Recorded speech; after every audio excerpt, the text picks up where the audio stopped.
गण गण गणात बोते, गण गण गणात बोते. महाराज, आपण जिथे कुठे असाल तिथून लवकरात लवकर शेगावात परत या. आपल्या जाण्याने हा शेगाव, आपला मठ उदासवाना वाटतोय महाराज. मूर्तीशिवाय मंदिराला शोभा नाही. आपण लवकरात लवकर मठात या.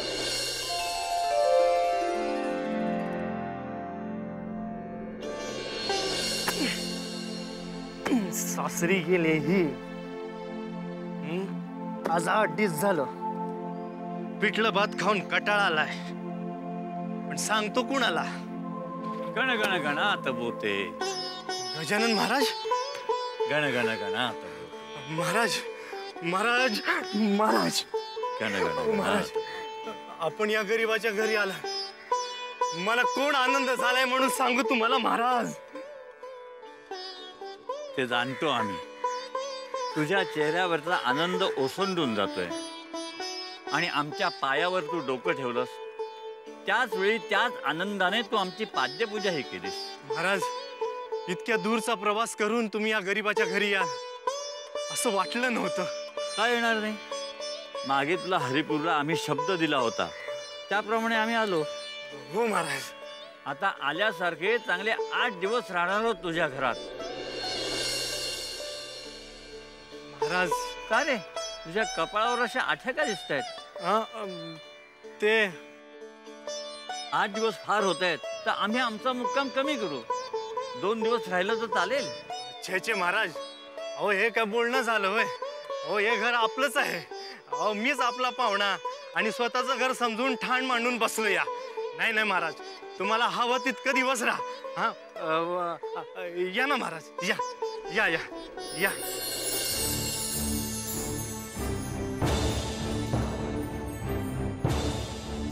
आता काय करावं? महाराजाचे सांगावं न धाडता अचानक प्रकटले. नेमकी ही घरात नाही. महाराज 8 दिवस राहणार आहेत. त्यांचा पाहुणचार व्यवस्थितपणे व्हायलाच हवा, नाही तर जन्मभर मनाला रुख लागून राहील. काय करावं?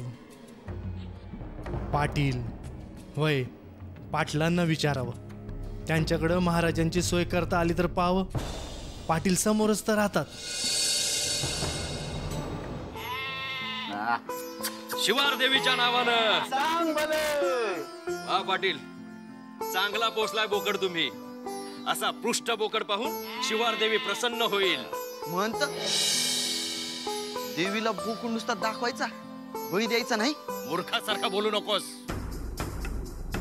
अरे एवढा पोचलाय बोकड पाटलांनी तो उगाच का? लक्षात ठेव, शिवार देवीला बोकडाचा बळी द्यायची प्रथा आम्ही कधीच मोडणार नाही. नाही नाही मन, आम्ही कधीच ही प्रथा मोडणार नाही. या हरिपूर गावचा आम्ही पाटील आहे. जोपर्यंत जीवात जीव आहे तोपर्यंत ही प्रथा आम्ही जोपासणारच. माझा तुमच्यावर विश्वास आहे पाटील, पण सांगणं एवढंच, बोकडाचा बळी दिला म्हणजे कार्यभाग संपला असं नाही. रीतीप्रमाणे गाव जेवण झालंच पाहिजे. थोरा मोठ्यांचा दक्षिणा देऊन मान राखला गेलाच पाहिजे. आणि कोणत्याही गोष्टीत कसूर राहिली तर त्याचे परिणाम वाईट होतील आणि ह्याची जबाबदारी संपूर्ण तुमच्यावर राहील. होय महंत, अहो तुमचा प्रत्येक शब्द पडत्या फळाची आज्ञा मानतो आणि गावातील घराघरामध्ये मी स्वतः पोचवतो. आणि ती गोष्ट होते की नाही याचा पाठपुरावा मीच घेतो. तेव्हा शिवार देवीच्या उत्सवामध्ये कोणतीही कसूर माझ्याकडनं कशी होईल? तुमच्या हातून देवीच्या सेवेत कोणतीही कसूर राहत नाही तोपर्यंत तुम्ही हरिपूरचे पाटील राहाल असं शिवार देवीच्या वतीनं मी तुम्हाला शब्द देतो. अशीच कृपा राहू द्या महंत. शिवार देवीच्या नावानं सांग बरं. चला पाटील, येतो आम्ही. शिवारात जायला हवं. उत्सवाची तयारी किती झाली ते बघायला हवं. बरंय, सवड काढून मीही येऊन जातो. नको, तुम्ही यायची गरज नाही. तुम्ही या बोकडाची देखरेख करा. आणि आणखीन मुठभर मास चढवा याच्या अंगावर. जशी आपली आज्ञा महंत. याला इतका माजवा की ह्याच्या मानेवरनं कोयता फिरवताना कसायालाही समाधान वाटलं पाहिजे. देवी समोर बोकडाचा नाही तर वाघाचा बळी देतोय असं वाटलं पाहिजे. होय महंत, आपण बोलता तसंच होईल. शिवार देवीच्या नावानं येतो पाटील. रे चला रे. काय भाग्यवान आहेस बेटा.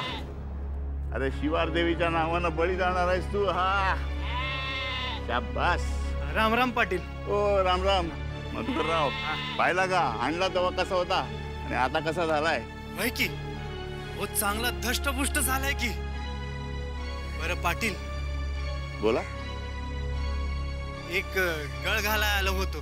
कर होय. मग बोला की. अहो या पाटलानं लोकांना मदत करताना कधीच हात आकडता घेतलेला नाही. बोला. गजानन महाराज माझ्याकडे आलेत. हा गजानन महाराज आपल्याकडे आले. होय. आम्ही येऊ की दर्शनाला. नाही, महाराजांना तुमच्याचकडे घेऊन यायचं म्हणत होतो मी. असं गजानन महाराज.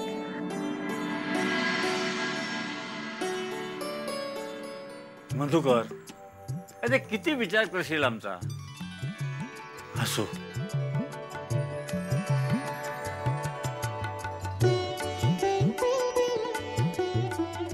महाराज. जे रे, किती उशीर केलास. कुठे गेला होतास. आम्ही इथे तुझ्या घरी राहायला आलोय आणि तू मात्र घराच्या बाहेर. इथेच समोर गेलो होतो पाटलांच्या घरी. कशासाठी. ते महाराज वाईट वाटून घेऊ नका, पण काय झालं मधुकर. स्पष्टपणे सांगशील का की जाऊ आम्ही शेगावी. नाही नाही महाराज. अरे मग काय अडचण आहे तुझी. आम्ही आल्यापासून पाहतोय तू अस्वस्थ वाटतोस. महाराज काय मी घरी एकटाच आहे आणि बायको गेले माहेरी. त्यामुळं माझ्या एकट्यानं तुमची सेवा नीटपणे होणार नाही. आणि आपल्यासारख्या सद्गुरूंचं आदरातिथ्य मी नीटपणे नाही राखलं तर दोषास पात्र ठरेन. असं व्हायला नको. तुला कोणताही दोष येणार नाही. तू तुझ्यासाठी पिठलं भाकरी करतोस ना, ती चालेल आम्हाला. तुम्हाला चालेल महाराज, हा तुमच्या मनाचा मोठेपणा आहे. पण मी माझ्या सद्गुरूंच्या सेवेत कमी पडलो तर मला नाही आवडणार. मी पाटलांशी बोलून आलोय. ते गावचे पाटील आहेत. समोरच मोठा वाडा आहे त्यांचा. ते आनंदानं तुमचं आदरातिथ्य करायला तयार झाले आहेत. तुम्ही फक्त माझेच नाहीत तर या साऱ्या गावचे पाहुणे आहात असं त्यांचं म्हणणं आहे. महाराज रागवू नका, कृपा करा. पण पाटलांच्या घरात मुक्काम करा. अहो मी तिथेही तुमच्या सेवेत असेल. क्षणभरी तुमच्या नजरेपासून दूर होणार नाही. ठीक आहे, होऊ दे तुझ्या मनासारखं. आम्हाला पाटलाच्याच दावणीला बांधतो. आमची काही हरकत नाही. हो महाराज. अहो हे काय बोलते आपण महाराज. कळेल कळेल, तुला कळेल, साऱ्या गावाला कळेल. खा पट्ट्या खा. हो अरे महंतांनी सांगितल्याप्रमाणे सगळं व्हायला हवं. कळलं का. अरे बोकडाला राबवण्यात आणि पोसण्यामध्ये पाटलाचा हात आखडता राहिला असं कोणी म्हणाल नको. खा खा लवकर. पाटील. हो महाराज. गजानन महाराज. गण गण गणात बोते, गण गण गणात बोते. महाराज आपली महती मी ऐकून आहे. शेगाव येऊन दर्शन घ्यायची इच्छा होती मनात, पण काय योगायोग आहे. पुंडलिकाच्या घरात साक्षात पांडुरंगच हजर झाले.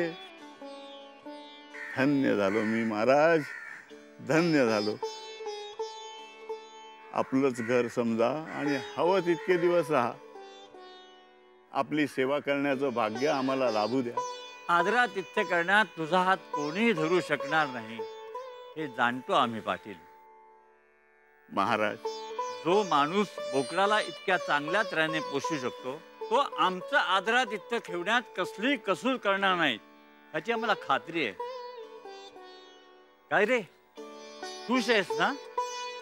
गण गण गणात बोते, गण गण गणात बोते. पाटील, किती दिवसांचा पाहुणा आहे हा? शिवार देवीच्या उत्सवापर्यंतचा. देवीचा उत्सव झाल्यानंतर सोडून देणार?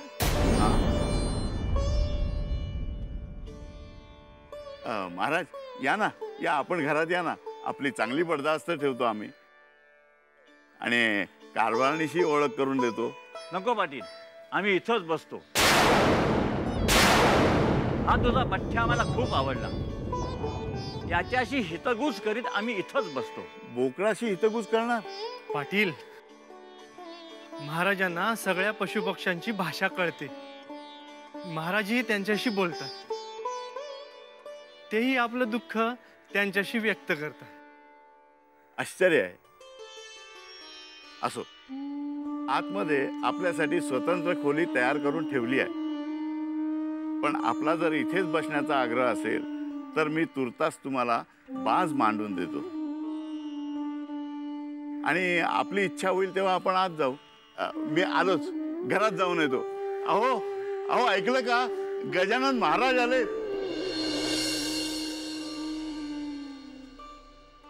पाहिलं महाराज, असे आहेत आमचे पाटील, सुस्वभावी. पाटलांच्या सुस्वभावाचा कोणी गैरफायदा घेणार नाही याची काळजी घ्यायला हवी आम्ही. महाराज, गण गण गणात बोते, गण गण गणात बोते. महंत, या हरिपुरावर आपली कृपा आहे आणि यापुढेही अशीच राहू दे. राहील. या गावावर आमची कृपा राहील तोवर, जोवर तुम्ही माझ्या आज्ञेत राहाल, माझा शब्द काळ्या दगडावरची रेख समजून वागाल. आम्ही आपल्या शब्दाबाहेर आहोत का महंत? अहो, आपण सुरू केलेली प्रथा आम्ही आजही टिकवून आहोत. यातच तुमचं हित आहे. चुकूनही माझा शब्द विरला गेला तर देवी मातेचा कोप होईल. पाऊस पडणार नाही, नद्या नाल्या आटून जातील.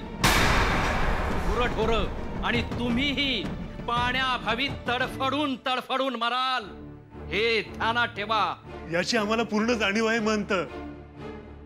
अहो, म्हणून तर आम्ही देवी आईनंतर जे कुणाला पूजत असू ते फक्त आपल्यालाच महंत. महंत महंत अरे, कुठे धरणीकंप झाला की वणवा पेटला? कशाला आला बोंबलत? महंत, शेगावचे गजानन महाराज आले आहेत आपल्या गावात.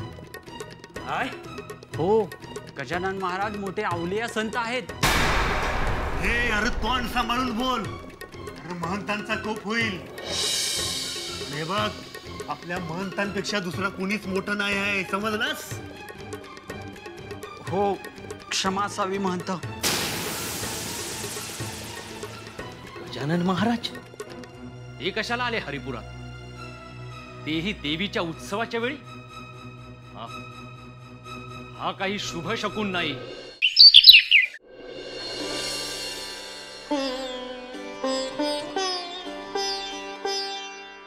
आपल्या नशिबात काय आहे हे ताणण्याची शक्ती परमेश्वराने याला दिली नसती तर बिचारा निर्धास्तपणे पालाही खाऊ शकला नसता.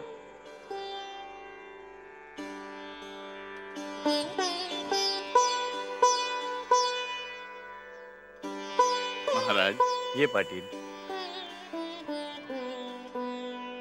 भोजन तयार आहे. तेवढ्यासाठी तरी आपण माझ्या घरात यावं आणि आपल्या पदस्पर्शानं आमचं घर पावन करावं.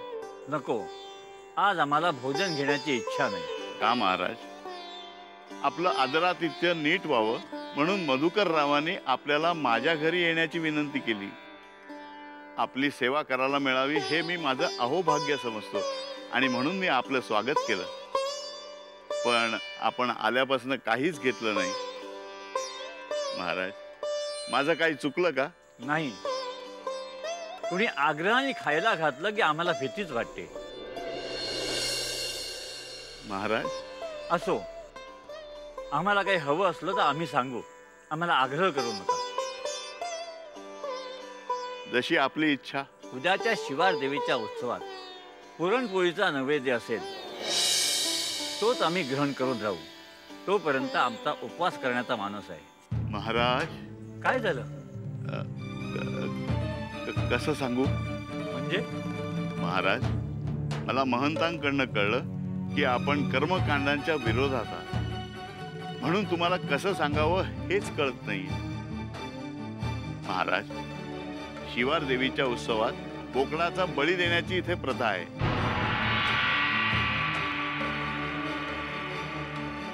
आणि तोच देवीला नैवेद्य असतो. ही प्रथा चुकीची आहे पाटील. महाराज,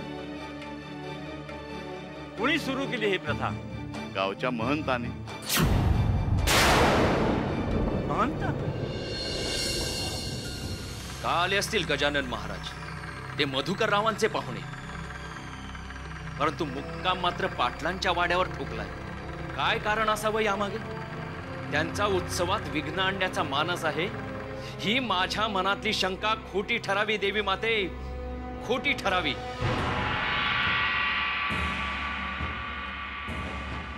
महंत, गजानन महाराज, पाण्यात प्रतिबिंब पाहतात.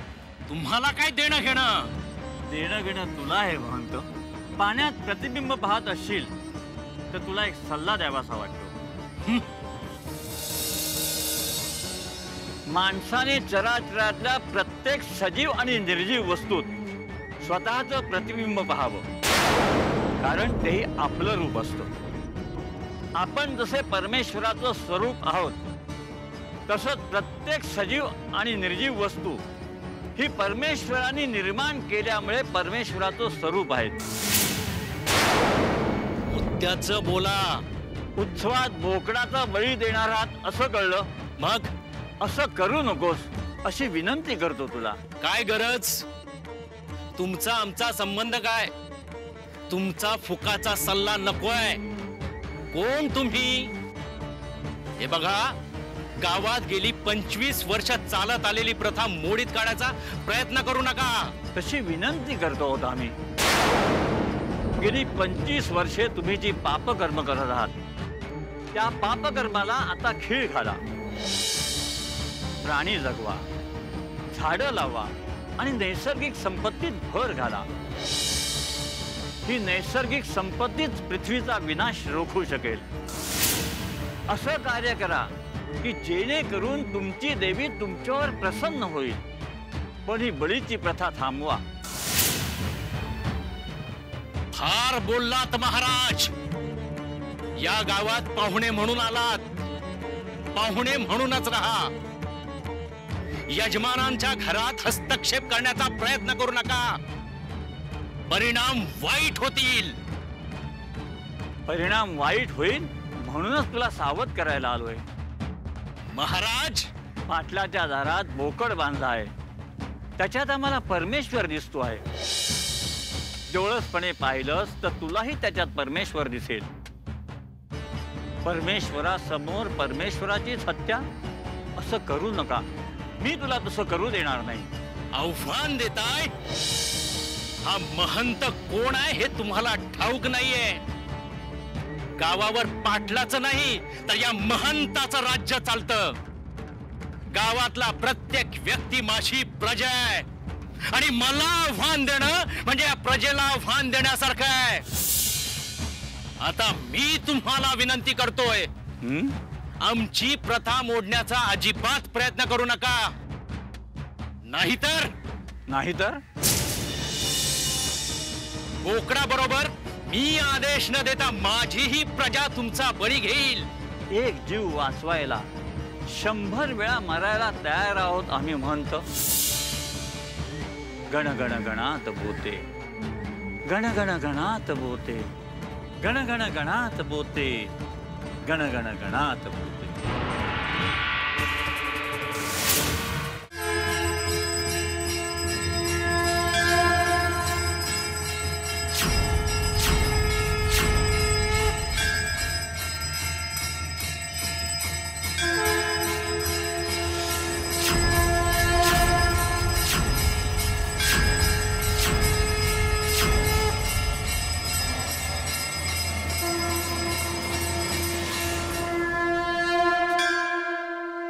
शिवार देवीच्या नावानं, सांग बलं, शिवार देवीच्या नावानं. सांग बलं.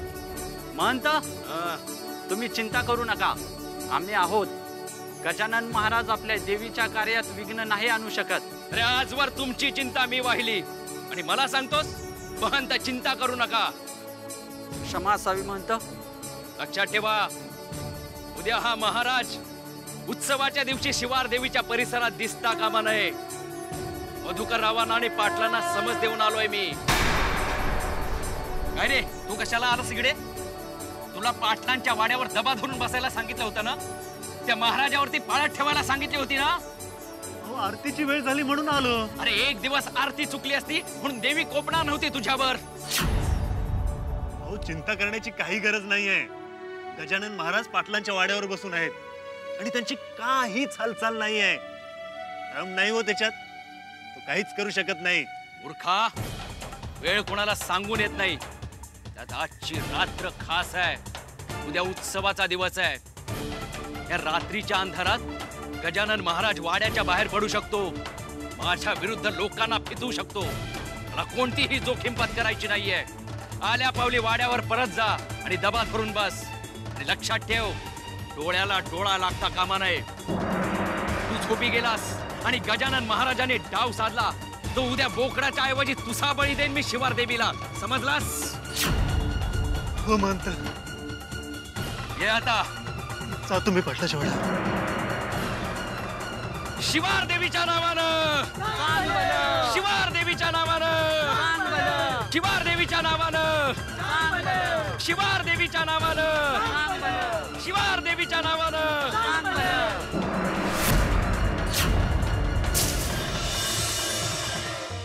आम्हाला आत्ताच काही करण्याची आवश्यकता नाही. अंधारात आम्ही काही करत नाही. आम्ही करतो दिवसा उजडीत सर्वांसमक्ष. महाराज कुणाशी बोलतात?